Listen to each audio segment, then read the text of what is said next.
Hai semuanya, kembali lagi ke Zona Nonton. Zona nyaman dan aman buat kalian para pecinta drama dan film.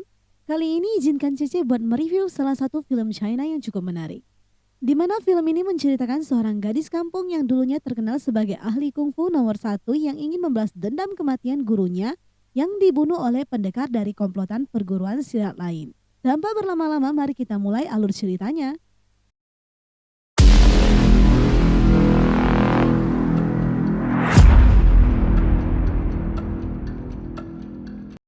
Film ini diawali penampakan seorang wanita yang bernama Nona Shi. Dia adalah pemimpin Aula Ming yang terkenal. Dialah nona pendekar nomor satu yang sangat ditakuti oleh orang-orang. Namun karena gelar sebagai pesilat nomor satu, banyak orang yang mengincar untuk melawannya supaya bisa merebut gelar itu. Sayangnya Nona Shi berencana untuk pensiun dan tidak mau menjadi pesilat nomor satu lagi. Maka dari itu dia tidak pernah merespon orang-orang yang mau ngajak dia bertanding. Kesabaran dia terus diuji dan diuji. Ketika sekelompok pemimpin silat perguruan lain datang memprovokasi dirinya dengan menyebutnya tua, dari situ dia sudah tidak tahan lagi. Kesabaran dia pun meledak dan dia pun akhirnya turun dari mobilnya dan melawan mereka. Bagi dia ucapan tadi cukup melukai harga dirinya. Setiap gerakan yang dikeluarkan sama Nona Shi menandakan dirinya memang the real master of kungfu yang tak terkalahkan. Karena mereka mau mengalahkan Nona Shi, satu persatu dari mereka dapat ditumbangkan dengan sangat mudah. Apalagi kalau dia udah minum auto jadi dewi mabuk yang makin tak terkalahkan. Mereka pun bisa dilibas sampai rata sama dia. Scene pindah ke perguruan Zhou. Di perguruan ini terdapat Nona Zuyu, kita sebut aja Nona Yu. Mereka terlihat sedang melakukan pesta, di mana pesta itu diadakan untuk merayakan hari ulang tahun guru besar mereka. Nona Shi pun telah tiba di perguruan Zhou dengan mobil mewahnya. Dia juga membawa beberapa pengawalnya. Ketika dia berjalan masuk, dia pun mau dihadang sama Zuyu. Tapi dia malah nampak slow aja jalan masuk ke dalam. Seperti tidak memperdulikan Nona Yu. Ketika orang udah was-was karena kemunculan Nona Shi, dia malah kasih hormat. Akhirnya mereka pun tahu kalau wanita ganas ini rupanya Shishi, murid dari guru Zhou. Shishi yang kembali ke kampung halamannya tidak berencana buat kembali menjadi ketua Aula Ming. Semua ini karena dia sudah lelah selalu menjadi incaran orang-orang yang mau jadi pesilat nomor satu. Selain itu di dunia persilatan persaingan begitu ketat. Semua orang berbondong-bondong menghalalkan segala cara untuk mendapatkan gelar itu. Orang yang gencar mau mengalahkan Shishi adalah orang dari sekte Aula Long. Mereka bekerja sama dengan komplotan orang jahat, di mana komplotan itu menggunakan perdagangan barang-barang haram seperti narkoboy untuk dijadikan penghasilan utama mereka. Karena Aula Ming tidak mau ikut-ikutan dengan kriminal itu, makanya mereka selalu saja berusaha membunuh Shishi, supaya mereka bisa dengan gampang menjalankan bisnis mereka. Akhirnya guru dia pun kembali mendandani dirinya menjadi gadis desa biasa. Setelah itu gurunya pun berniat mengambil arak terbaiknya untuk pelengkap perayaan ulang tahunnya. Ketika dia turun ke bawah untuk pilih-pilih arak yang dia miliki, tiba-tiba ada seorang wanita bertopeng datang menghampiri. Dia adalah pembunuh bayaran yang awalnya dikirim untuk membunuh Nona Shi. Naasnya ingin merayakan penambahan usianya, dia malah terbunuh di hari ulang tahunnya sendiri. Zuyu langsung menghampiri tubuh gurunya dan menangis. Pembunuh bayaran pun muncul. Dia membunuh orang-orang yang berada di sana. Nona Yu tidak bisa tinggal diam saja. Dia pun berusaha melawan pembunuh itu. Nona Shi juga tidak akan membiarkan pembunuh itu membunuh orang lebih banyak lagi. Dia secara pribadi melawan pembunuh yang menggunakan senjata rantai mematikan itu. Nona Shi pun mengambil guci arak dan meminumnya. Tapi karena pembunuh rantai itu tahu arak adalah sumber kekuatan Nona Shi, dia segera menghancurkannya. Nona Shi tidak sampai di sana. Karena ada bantuan Zuyu, Nona Shi kembali mendapatkan seguci arak lagi. Dia pun meminum arak itu dan dia langsung memperoleh kekuatan. Dia langsung auto menghajar pembunuh itu menggunakan tinju besinya. Dia tidak kasih ampun sama sekali, sampai si pembunuh itu meninggoy. Nona Shi yang melihat tato yang ada di tubuh pembunuh itu, dia langsung tahu kalau wanita ini adalah utusan dari Aula Long yang memang selalu mengincar dan ingin membunuhnya. Karena kematian guru Zhou, orang-orang di kampung itu jadi menyalahkan Nona Shi. Karena kehadiran dia, guru Zhou meninggal dunia. Kedua murid guru Zhou pun berkabung, terutama Zuyu yang benar-benar merasakan kehilangan. Dan tidak akan tinggal diam dan dia akan membalas dendam atas kematian gurunya ini. Selanjutnya di sini kita diperlihatkan salah satu pria yang memiliki bulu di dadanya. Hati-hati kau kena bulunya bisa auto menjerit-jerit. Balik ke topik lagi ya. Pria ini bernama Dragon Ferin. Dia adalah ketua dari Aula Long. Dia terlihat bekerja sama dengan orang asing yang bernama Mr. Hang. Mr. Hang datang mempermasalahkan soal kegagalan pembunuhan bayaran yang dikirim Dragon Verin ini. Karena Nonashi masih hidup dan belum terbunuh. Jadi karena hal itu Mr. Hang masih memerintahkan Dragon Verin untuk membasmi Nonashin. Karena bagi Mr. Hang dia adalah penghalang untuk bisnisnya. Dragon Verin yang merasa terancam dan membutuhkan kekuatan Mr. Hang hanya bisa manut dan ngikutin perintah saja. Kedua saudara ini akhirnya memutuskan ke kota. Sampai di kota mereka malah ditangkap sama polisi. Nonashi tentu saja tak terima. Dia pun merasa mereka sudah melupakannya. Saat Nona Yu kasih tahu kalau sebelahnya adalah Nonashi, para polisi malah gak takut sama sekali. Bagi mereka, Aula Ming sekarang sudah musnah karena sudah dikuasai semua sama Aula Long. Di sini juga tersebar kalau Nonashi itu sebagai pembunuh gurunya sendiri di desa. Karena itu semua sudah tersebar di media koran dan muka Nonashi sudah terpampang nyata. Ketika dia turun dari mobil polisi, dia mengira orang-orang masih peduli pada dirinya dan mau ikut membela kebenaran. Rupanya tak sesuai ekspektasi, mereka malah melemparinya dengan sayur-sayuran dan memaki dirinya.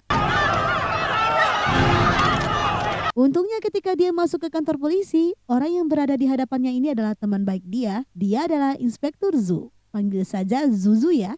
Dia pun jelaskan kepada Nonashi bagaimana komplotan orang asing bekerja sama dengan Aula Long untuk membunuh Nonashi. Semua ini untuk merebut reputasi sebagai pesilat nomor 1 di Shanghai. Dan kekuatan kolaborasi ini begitu besar dan cukup ditakuti oleh orang-orang. Untuk menyelamatkan Nonashi, Zuzu pun berencana membebaskan Nonashi. Tapi sebelum membiarkan Nonashi keluar, dia mau Nonashi memukulnya. Supaya orang-orang mengira kalau Nonashi berhasil kabur sendiri. Setelah itu Zuzu segera berlari dan melaporkan hal ini kepada kepala polisi. Dia kasih tahu kalau Nonashi kabur dari penangkapan. Dia juga menjelaskan kalau Nonashi itu dijebak. Dia juga kasih tahu kepada kepala polisi kalau orang asing itu adalah penjahat. Penjahat yang bekerja sama dengan Aula Long untuk membunuh Nonashi. Tapi di sini Zuzu malah jadi tahu kalau kepala polisi rupanya satu komplotan dengan orang asing itu juga. Dari sini Zuzu tahu kalau tidak ada yang bisa dipercaya di kepolisian ini. Karena Zuzu sudah tahu soal kerjasama mereka, akhirnya Zuzu dipecat tanpa alasan. Selanjutnya Dragon Verin yang merasa sudah berhasil, dia pun mengumpulkan beberapa pemimpin dunia persilatan ke tempatnya. Namun tiba-tiba Mr. Hang dan asistennya kembali datang mengunjunginya. Dia marah karena lagi-lagi Dragon Verin kembali gagal membunuh Nonashi. Akhirnya mereka mengumumkan di antara semua ketua ini yang berhasil membunuh Nonashi, dialah yang akan menjadi pemimpin dunia persilatan di Shanghai dan bisa mendirikan alirannya di kota Shanghai ini. Di sisi lain Nonashi dan adiknya pun berencana membangun kembali Aula Ming untuk melawan para penjahat yang mengincar mereka. Tiba-tiba mereka kedatangan tamu yaitu Zuzu. Zuzu kasih tahu kalau kota Shanghai sekarang benar-benar sudah dikuasai para komplotan orang asing. Dia minta mereka memasukkan dirinya sebagai kelompok dari Aula Ming.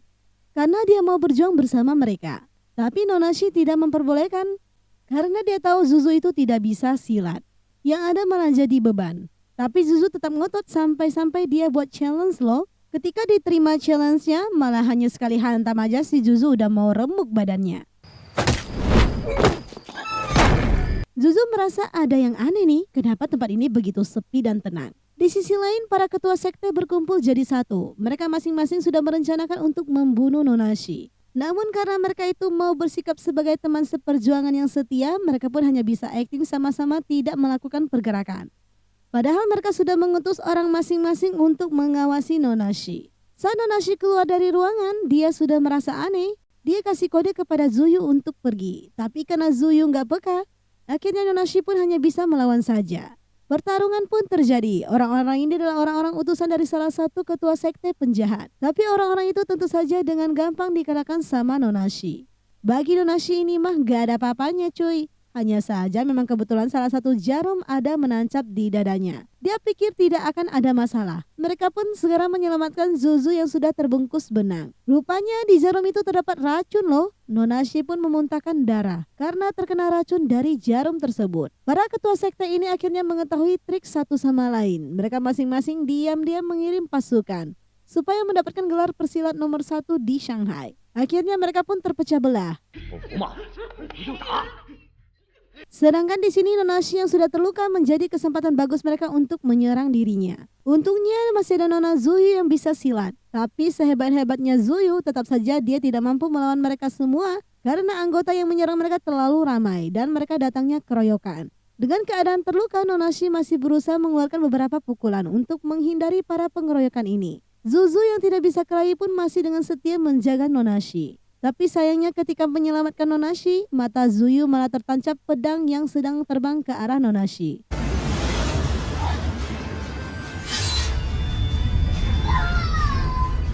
Nonashi pun terlempar ke dalam ruangan yang dipenuhi guci arak. Arak itu pun jatuh ke mulutnya. Ibaratkan Popeye ketemu bayam, Nonashi pun ketemu araknya. Hal ini membuat dia mendapatkan kekuatan penuh dan energi yang melimpah untuk melawan para pengepung itu. Dia pun mengeluarkan semua jurus indahnya, salah satunya adalah jurus Shipman, tonjokan tangan besi. Dia membantai mereka tanpa ampun. Pokoknya kata orang Pontianak, libas abes, usah kasih ampun. Dengan pukulan gedebak-gedebuknya, dia berhasil mengalahkan mereka semua. Tapi keesokan harinya tiba-tiba berita ini viral dong, di mana Nonashi malah dianggap penjahat dan membantai semua orang. Padahal dia mau dibunuh, tapi malah dia yang dianggap sebagai pembunuh. Rupanya dalang dari semua ini adalah kepala polisi itu. Dia yang sengaja memutarbalikkan fakta. Zuzu tidak terima dong, karena semua ini berita palsu. Tapi tiba-tiba malah Zuzu diajak kerjasama juga. Kalau dia berhasil membuat Nonashi mau kerjasama dengan Mr. Hang, Zuzu akan diangkat jadi kepala detektif. Dan dia akan dibuat menjadi kaya raya. Apakah Zuzu akan tergoda, guys? Siapa yang tahu? Hanya sutradara film yang tahu. Di sini Zuyu masih belum metong ya guys. Emang sih matanya ketancap, tapi ya gitu dia berhasil diselamatkan sama Nonashi. Tapi ketika dia bangun dan sadar kalau matanya sudah cacat sebelah, dia pun histeris dan menangis. Dia pun mau minta kembali ke desa Zo. Nonashi tidak akan kembali. Dia tidak akan tinggal diam mulai sekarang. Dia akan membalas dendam mereka. Akhirnya satu persatu disamperin sama dia dan dibuat is dead. Pokoknya dia bantai satu persatu tanpa ampun. Dendam dia sudah mendarah daging. Dia sudah tidak pakai sistem kasihan. Bahkan Dragon Verin aja dapat dibunuh dengan sekali jurus saja. Langsung nyembur dia punya darah, cok. Akhirnya Nonashi berhasil membangkitkan Aula Ming kembali dan dia pun sudah memiliki banyak pengikut. Dia juga mengangkat Zuyu sebagai pemimpin yang setara dengan dirinya di Aula Ming ini. Peraturan di Aula Ming begitu ketat, mereka tidak diperbolehkan membuat kriminal dan menyentuh barang-barang haram. Jika ada yang melanggar, dia tidak segan-segan menghukum orang tersebut. Tapi sayangnya meskipun dia sudah berhasil mendirikan Aula Ming, para polisi yang bekerja sama dengan orang asing berhasil membuat berita palsu dan membuat dirinya menjadi iblis wanita yang kejam. Alhasil dia pun hanya bisa pergi ke tempat polisian untuk menyerahkan diri. Dia memang disambut sih sama kepala detektif Chow. Oh ya, di sini masih tersisa tua bangke ya.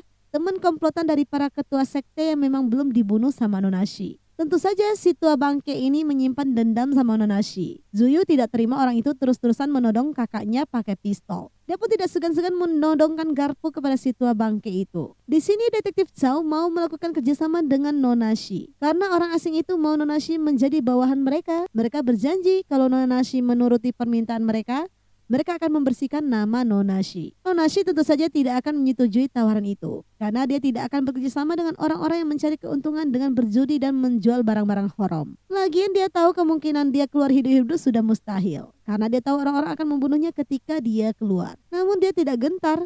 Kalaupun dia harus mati, dia akan mati dalam keadaan bersih dan tidak menyentuh atau bersengkongkol dengan para pecundang asing. Di sini Nonashi masih berusaha memohon mereka untuk melepaskan Zuyu dan Zuzu, serta orang-orang Aula Ming. Tapi si tua bangke terus memprovokasi Zuyu.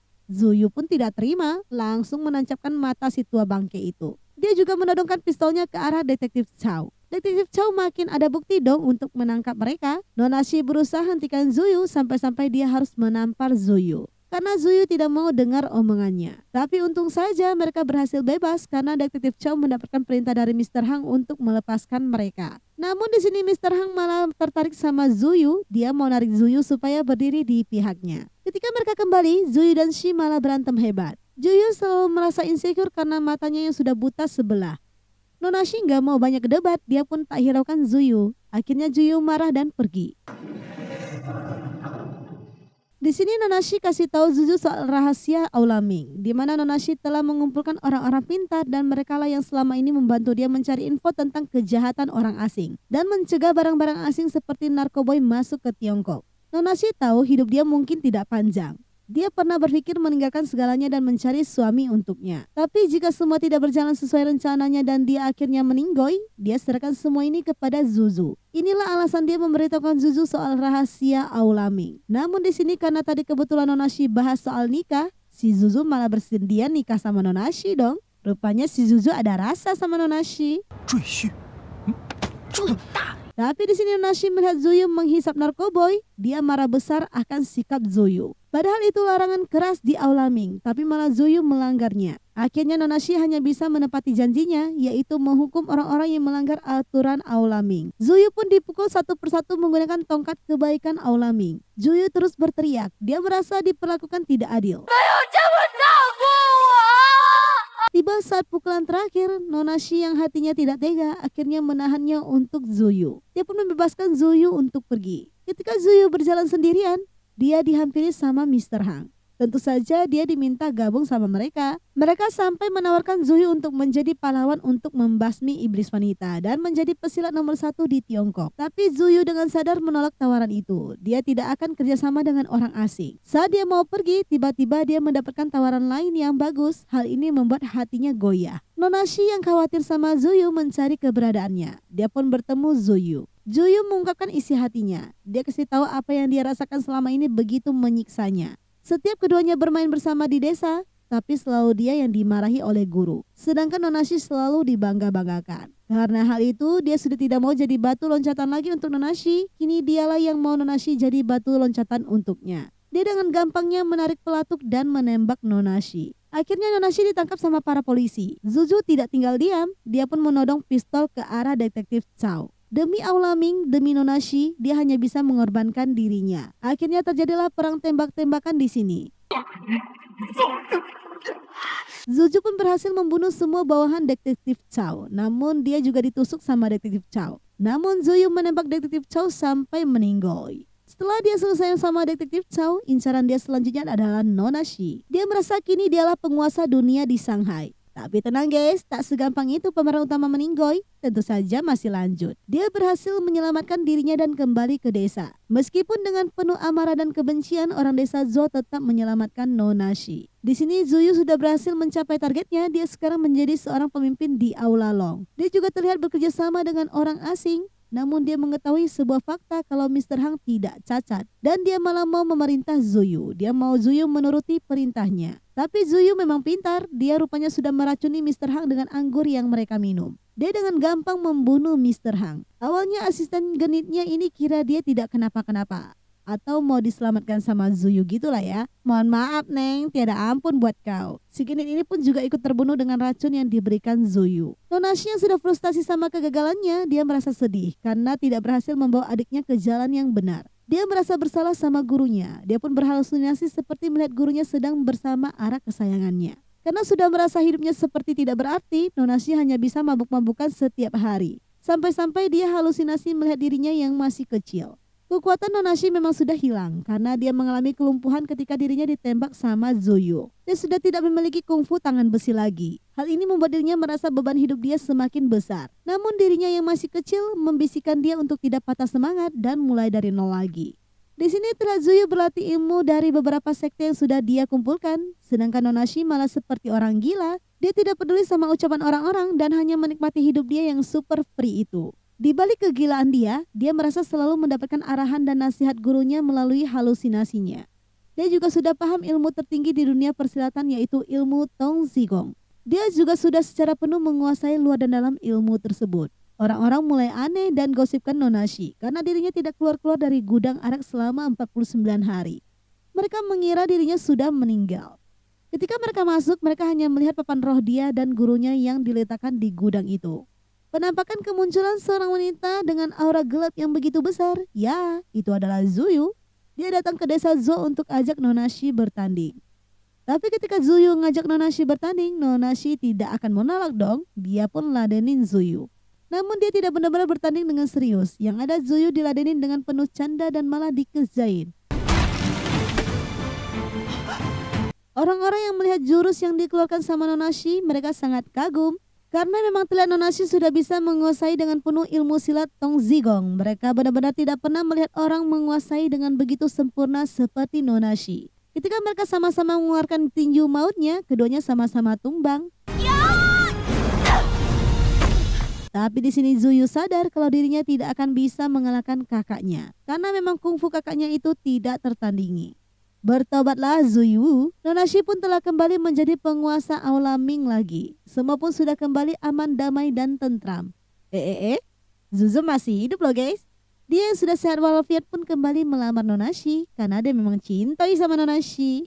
Tamat everybody. Pesan dan kesan dari film ini, tidak ada orang kuat di antara yang terkuat. Adanya orang harus selalu bersyukur atas anugerah yang diberikan. Karena keserakahan yang bisa membuat kita terjatuh di dalam lubang kesengsaraan. See you next film. Bye-bye.